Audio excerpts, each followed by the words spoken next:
We talked to him a little bit about Utah and BYU and the Pac-12 and some other stuff. Bill Connolly with us here in Salt Lake City. How are you, Bill?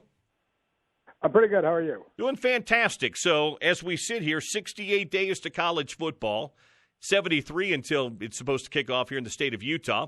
Optimistic, pessimistic? Where do you kind of stand on things? I mean, I think we've run the gamut just in the last 2 weeks alone. It's the most positive spin I can put on how these last 2 weeks have gone, with all this sudden burst of positive tests. Some, unknown stuff, like the LSU guys going to the nightclub and getting it, supposedly, whatever else was going on there. Like, if the only positive thing you can say about these last couple of weeks is that anybody who wasn't taking it seriously is now. And it has to be taken with an absurd amount of total seriousness if this is gonna be pulled off. Because I mean, I've been writing about German football. I follow German football, soccer for a long time, and it's Germany had to do so many things right before they would even consider bringing the sport back. And when they did, there was just a 100-page document about all the things that the teams had to follow and all these other things. We just kind of jumped in. It was like we saw other countries bringing sports back, and we're like, well, okay, guess it's time, and just jumped in. And college football doesn't have a centralized standard for any of this, and it's been a giant mess. But the best thing you can say now is that we kind of, everybody who maybe wasn't taking it seriously enough probably is now, and we'll see if that makes a difference. Well, if I recall properly, in the Bundesliga and some other places, when they initially returned for training, there were a number of positive tests. The longer they stayed together, the test numbers, the positive test numbers went down. So my hope is, I wasn't one of these people that was pie in the sky that thought when these kids returned to campus from all over the country that we weren't going to have some positive tests. I knew it would happen. The good news is, I think the more they're around team trainers, doctors, and teammates, you would think that they're more of the I guess test. You would hope the positive numbers go down, but also the awareness of what they're doing and the focus on sports and less about nightclubs hopefully steps up too. You would hope so, yeah. There were definitely positive tests in Germany, but it was a reminder among other things, it was a reminder of how big college football teams are, that you're seeing teams with positive tests in the 20s and whatnot. I didn't really see that one coming, honestly. I didn't know what to expect, but I wasn't seeing 20s necessarily. And it just reminds me how many people are involved in trying to get this thing, just one single team off the ground and rolling. So many people involved, so many danger points, if you want to think of it that way. And, boy, it is going to be something. It is going to be something. We'll see how it continues to trend here over in the coming weeks. We're still a month away likely from the 6-week time when practices and get-togethers can really happen. Right now it's all just physical conditioning and everything else. But it'll be an interesting story to follow. A lot of schools, like here at the University of Utah, is not reporting numbers. They don't have to, so they're not reporting them. Places like LSU and K-State have. So we don't even have an accurate feel around the country for where things are. Yeah. No, the lack of central government, so to speak, for this sport has never. I mean, we've always known it. We've always known it's there. I half jokingly at SB Nation a few years ago, wrote a thing about why college football needs a commissioner, why it should be me. But that was a lot of fun to write and everything. But college football needs some sort of guidance here, because it really was like they were all issuing tests at different. Using different guidelines for who gets tested. And it was just kind of mind-blowing to see how many different schools had different processes in place, and it really could backfire on the sport. Maybe not. Maybe, again, like you said, once they get around the team, once they accept the seriousness of the issue, hopefully nobody gets really, really sick in the meantime. But hopefully this was like a warning shot, and people will start to figure things out. But we'll see. Yeah, and by the way, the problem with the czar and or commissioner of college football is, the different levels of college football we have. We know P5, G5, 1AA, Division II. I mean, there's so many different layers that make it so tough in college football. But I think between the COVID and everything else, the need for some sort of centralized organization has never been more evident than it has been during this pandemic. Yeah, no question. And that leads to in good moments, that kind of leads to a lot of the good things we think about college football. Obviously, the way there are so many things to go about things, or so many different ways, I should say, and that can be kind of a charming aspect to the sport, that there's no commissioner, there's no overall governor. But in a time like this, you could really use one. Bill Connolly with us from ESPN.com. Some actual football stuff. I mentioned 68 days from those Week 0 games, but here in the state of Utah and BYU lead the season off at Rice-Eccles. Whether they will or won't, whether there'll be fans or whether they won't, but in theory, until somebody tells us any different, it's going to be 73 days from now. Utah not going to be quite the same as they were a year ago. They had a fantastic year a year ago. A lot of talent headed off to the NFL, especially on the defensive side of the football. But I'd like you, as you kind of do your S&P stuff, and I don't know if you've gotten to the Pac-12 stuff yet, but just kind of give me your read on Kyle Whittingham's program overall, maybe over the last 4 or 5 years, and the way they've trended, and how you kind of see them this year, Bill. Yeah, I mean, they were exactly what a lot of us thought they could be last year until the end. The end was obviously disappointing. Yeah. They kind of peaked a little bit early, so to speak, and the last couple of games weren't quite as memorable and impressive as the rest. But, I mean, it happens sometimes. The upside was obvious, and they kind of achieved the level that a lot of us thought they could. But, you know, this year it is different. I mean, the trend has been magnificent I'm looking at the last 4 years.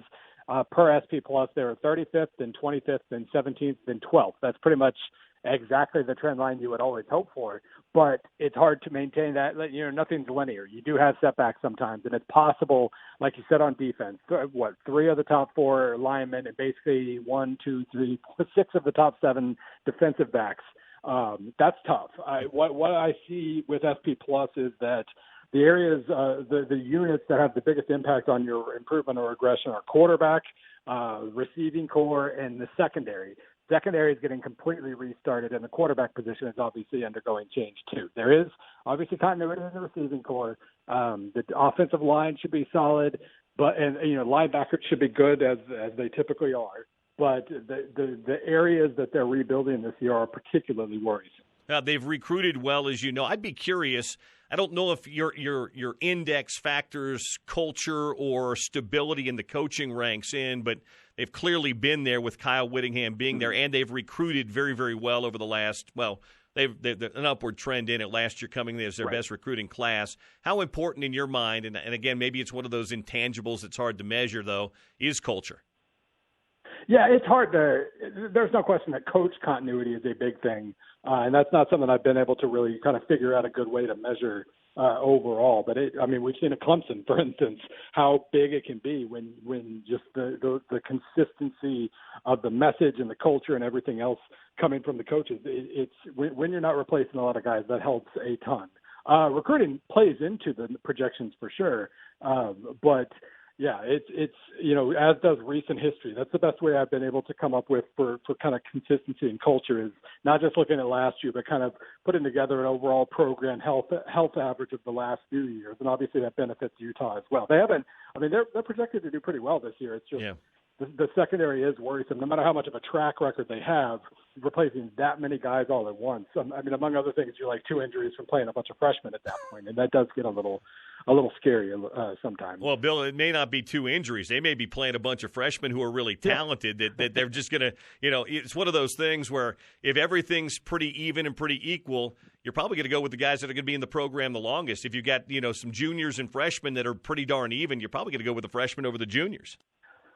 Right, especially if you don't. If you have like top 5, national title hopes, maybe not, but otherwise, go with the guys who are going to build your next South champion. And they're not out of the race. Nobody's obviously projected to run away with anything here. I think people are kind of jumping the gun a little bit on Arizona State. They do return a decent amount, and Jaden Daniels had a couple great moments, but it was only a couple moments. It wasn't like Sam Howell at North Carolina, who was really impressive for a good portion of the season. So we might be overstating what Arizona State's capable of. On paper, USC looks great, but we've played that game before. They always look great on paper. They always have a top 10 recruiting class. The talent's never an issue at USC. Yeah. Yeah, and it's funny. I find myself liking USC for different reasons than normal this year, just because of the youth on offense. Yeah. The combination of the fact that so many guys were asked to play young but played well, especially a quarterback with slowness. I like that. I like the fact that the entire defense was basically sophomores last year, and most of them come back. It is also an extremely mediocre defense. But, there is obviously potential there. There's obviously always potential at USC. But Utah does – I felt really, really good about Utah in the South last year. This year it is a little more up in the air for sure. No, I'm with you. On paper, SC looks great. But, to me, they made wholesale coaching changes, and then they didn't have an off-season program to be able to integrate the coaches with the players. So that's a big question. I think there's a definitive top three and bottom three in the Pac-12 South. I think SC, ASU, and Utah. But then I think there's a huge gap between Colorado, UCLA, and Arizona. Would you agree? Yeah, I've tried to talk myself into UCLA a little bit just because they have been young, they're more experienced and all that. But you kind of need to see more than like one great comeback against Washington State before you really. We just need to see more from the quarterback position. Thompson Robinson obviously was when he looks good, when he looks confident.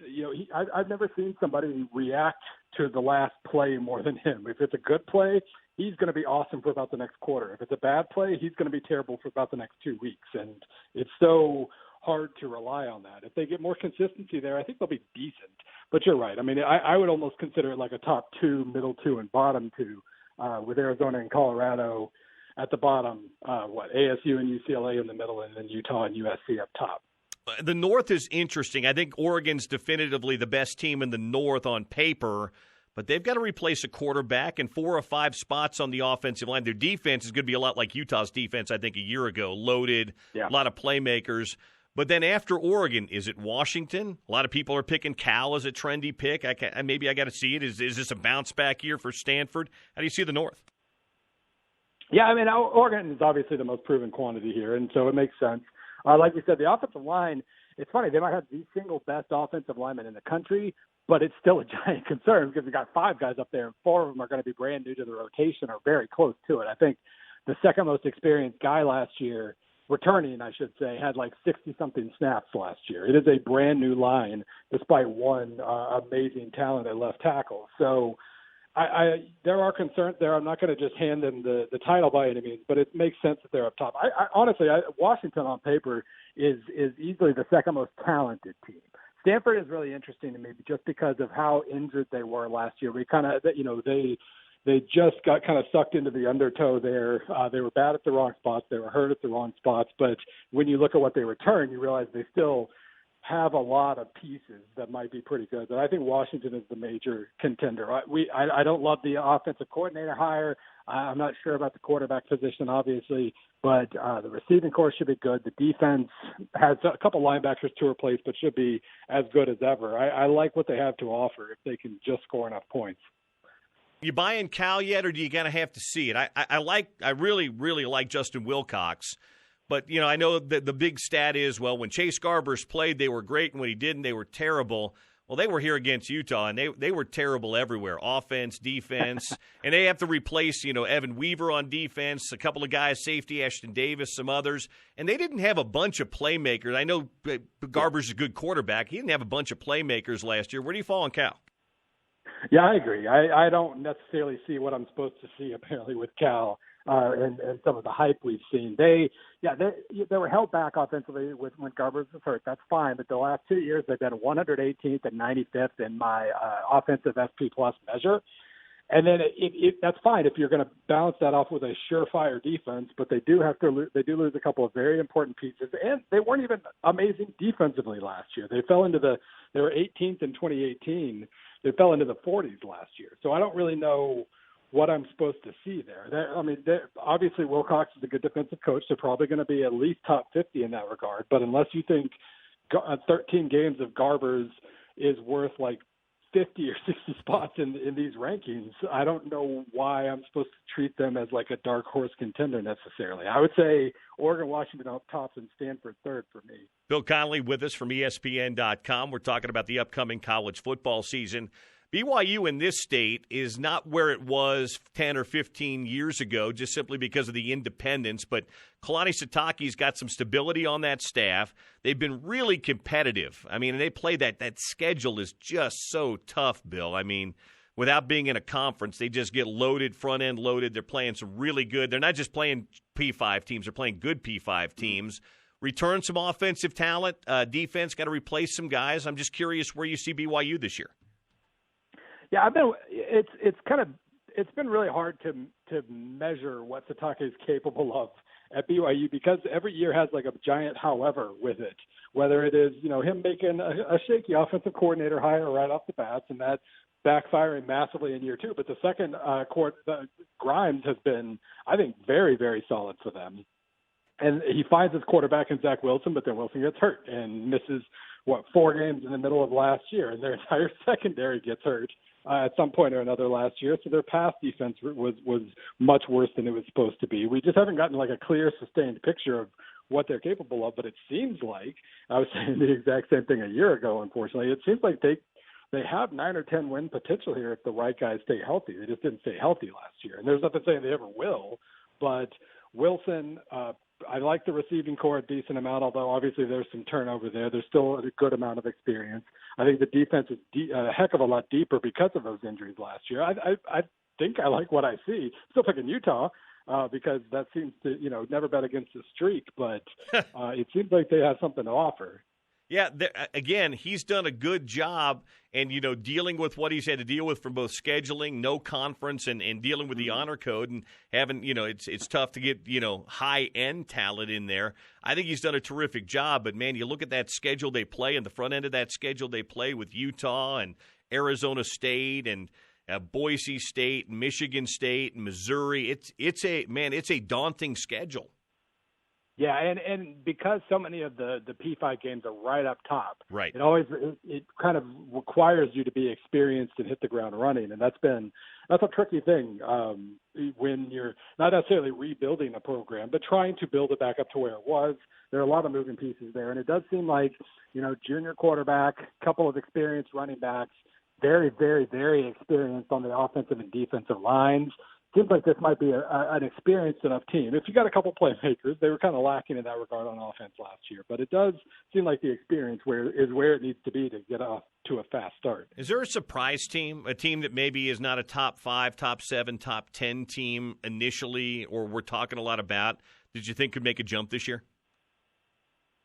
I'm trying to think who's going to be in the top 5 or 10, first of all. But I do think, let's see, try not to – well, for one thing, I do think people need to understand, like, this is going to be this is definitely going to be a top 10 team, but Penn State, I think, should be taken very seriously this year.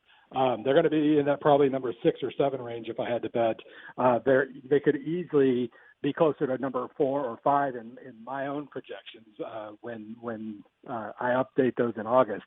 I think there's a lot to like about them. I think there's a lot to now I'm going to just pick a name of a team that we always say is a sleeper. A team like Texas, if the defense actually rebounds from last year where they were both young and very banged up in the secondary, that could be a big step forward that Texas could take. They're kind of interesting to me.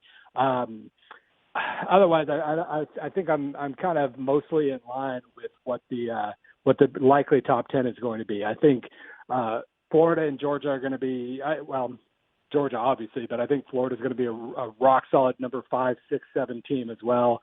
I like, Notre Dame should be about a top 10 or 12. I don't really have any mysteries there other than maybe a USC or Texas, which is no fun to give as an answer. No mention of Michigan? Is Michigan not back? Right. I thought about saying them, but no, I think if you look at their depth chart or what their depth chart would be if Jim Harbaugh shared depth charts, it would be like almost no seniors this year. I think they we'll see what they do this year, but if he keeps everything pointed in the right direction, I like what they did offensively towards the end of last year. I think they could be a very, very, very, very good football team next year. This year, we'll see. I think give them a transition year here, and I think they could be top 5 potential in 2021. Am I wrong on this, Bill? It's just been a mystery to me that Jim Harbaugh, terrific quarterback, has not been able to develop a quarterback of his own at Michigan. The guy, Shea Patterson was a transfer. I mean, it's amazing. Yeah. He's been there, 7 years now? He's not been able to recruit and draft his own quarterback for a guy that was a quarterback. Right, and it's, I mean, a guy who, he was tied to Andrew Luck at Stanford. He's Right. not had any sort of, he's had very good fortune through the years at quarterback. But yeah, I mean, Shea Patterson never really developed into what he was supposed to. And maybe that's a good thing for this year, because you look at what they return, the running game should be dynamite. Their receiving core still has a couple of really interesting pieces. If they have a really good quarterback, if they don't have regression at the position, then they might be okay offensively. And because what we didn't see from Patterson last year, you can confidently say they might not regress. So maybe we spin that around to a good thing. But whatever he needs either Dylan McCaffrey or Joe Milton to really take a nice step forward. I think they both have potential, but so did Patterson. So we do need to see that he can do that. I mean, he's got a heck of a track record. It just hasn't translated in Ann Arbor yet. Bundesliga insider and occasional college football writer Bill Connolly with us here from ESPN.com. So I'm assuming we're going to see a little bit more college football and a little less Bundesliga since that season's winding down? There will be. There are other seasons still going that I'll probably continue to write about here and there. But, yeah, we've got a lot of college football content planned over the next couple. The previews started back up last week. I did the ACC Atlantic on Friday, so we'll get through the Indies and the ACC Coastal this week, and then we'll move right along till what's next. I guess Pac-12's after this. So, yeah, we'll look forward to the Pac-12 stuff coming up here soon. Yep. And, by the way, Serie A on right now on ESPN. So if you're jonesing for a little soccer, you get a little Serie A, and EPL's back, too. Pulisic getting his first goal since, I think, New Year's Day yesterday. So that's big news, too. Hey, thanks, Bill. I appreciate it. Yep, thank you. Take care. Bill Conley.